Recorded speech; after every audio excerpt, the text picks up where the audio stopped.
want to share 3 things that you need to do before you go start hiring someone to take over your sales responsibility.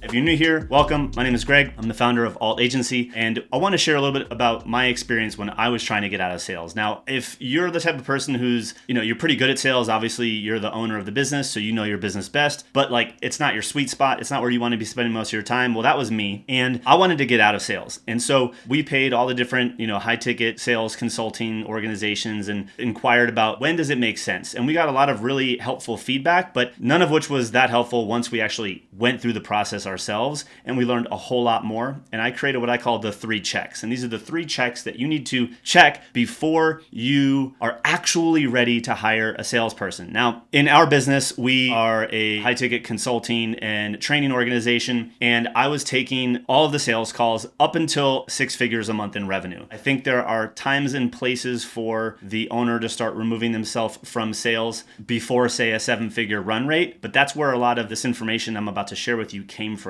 And so the first check that I want you to look at is your margins, the financial model check. And really the question we need to ask ourselves here is, do our profit margins support a sales hire? I think one thing that I overlooked, and that I think a lot of service providers and agencies overlook, is the cost that is going to incur to bring someone on. And it's easy to say, well, yes, this role is going to, if they close a deal, even if I give them commission, they're going to pay for themselves. But the real issue lies in the rest of your financial model. If your cost of goods to deliver for a client are too high, if your existing margins are non-existent, or worse, maybe you're already losing money and then you bring this person on, it's only going to make things worse. So if you're operating at, say, a 10 or 15% profit margin, bringing someone on too early is likely going to eat into roughly 7 to 10% of your margin. So if you're already not paying yourself as the owner and you don't have a healthy enough profit margin, it might not actually make sense for you to go bring this person on. You might want to go raise your rates, possibly lower your operating expenses or your cost to deliver for each additional new client, and make sure that you have a more profitable, healthy business before you bring this person on. The second check is the call volume and availability check. This is where we want to look at how many of your current sales slots on your calendar are you actually filling each and every week. So when I was going to battle test this for myself, I was taking roughly 10 calls a week on top of my other duties, and that was leaving me with a full work week. So when I obviously was filling those 10 every single week consistently, it appeared to be true that I had the amount of volume and the bandwidth to bring someone on. Now, for me, those 10 calls were booked, and the following week was already getting booked. And so it would be a Tuesday, the rest of my week would be booked, and we'd be booking into the following week. So what I did, and what I recommend you do, is battle test for a few weeks and at least 30 days to determine, do you have the consistent call volume and availability to support bringing on someone else? And so what that looked like for me in version 1 was I committed to validating, do we need a salesperson, by going all in for at a minimum of 30 days where I was going to take 18 or 20 calls a week, which fundamentally each call is an hour plus admin. So roughly half of my week I was spending on sales call, which by the way is extremely exhausting. I did not like it, but the business required it and it was the smart thing to do, and you might have to do the same. So what did I find? I found that with the way we were running ads and our organic marketing strategy, that I was consistently filling those 20 slots myself each and every week and a little bit into the following week. And that was sustainable for a little over 30 days. And so I realized that by increasing my ad spend and opening up my calendar availability, that I had the ability to put 20 calls per week on the calendar. And that's when I realized, okay, I probably have enough volume to bring someone on. Now, in addition to having the volume, what you need to pay attention to is the fact that when you bring this person on, they're going to need to get up to speed. So you might give them a couple calls a day for the first week or two. Expect this to be at least a 90-day process of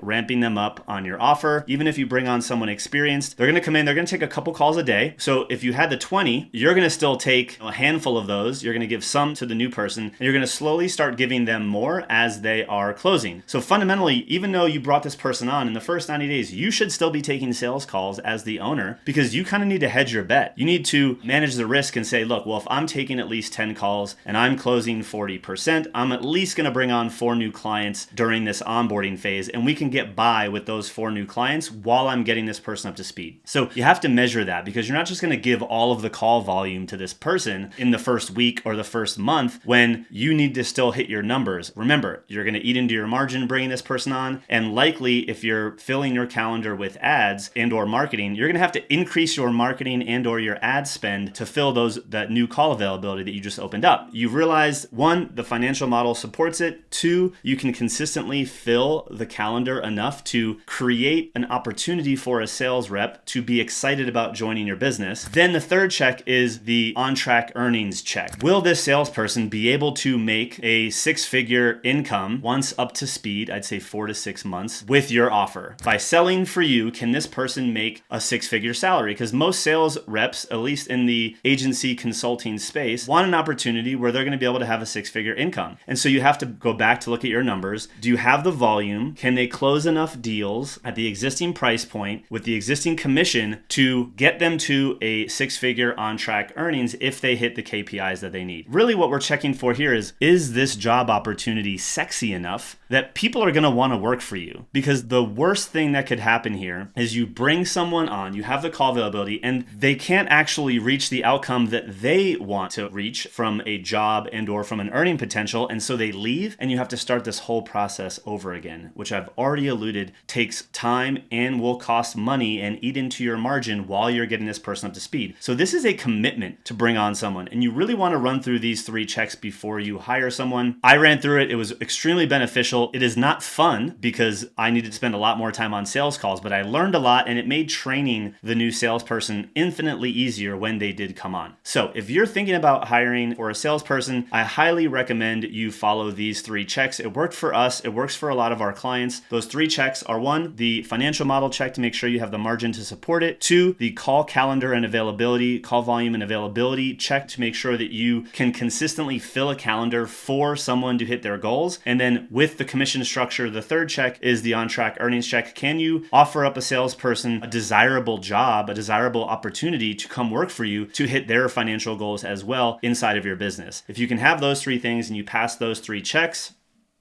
I think it makes sense to start looking at bringing on a salesperson to really remove yourself from sales so you can focus on the most important thing, continuing to grow your business. And I can tell you one of the best hires ever is a salesperson, because there's no better feeling than being on vacation or out at a meeting and seeing sales coming in because someone else brought them into the business, someone else closed them. It's the best feeling in the world. You really need this hire to grow and scale over time and obviously get your time back. So I hope you found this video useful. Which of the checks do you need to run first? Are you considering hiring a salesperson? Let me know in the comments. And if you're still interested in learning about how to structure your agency, I put together a couple really cool videos right here.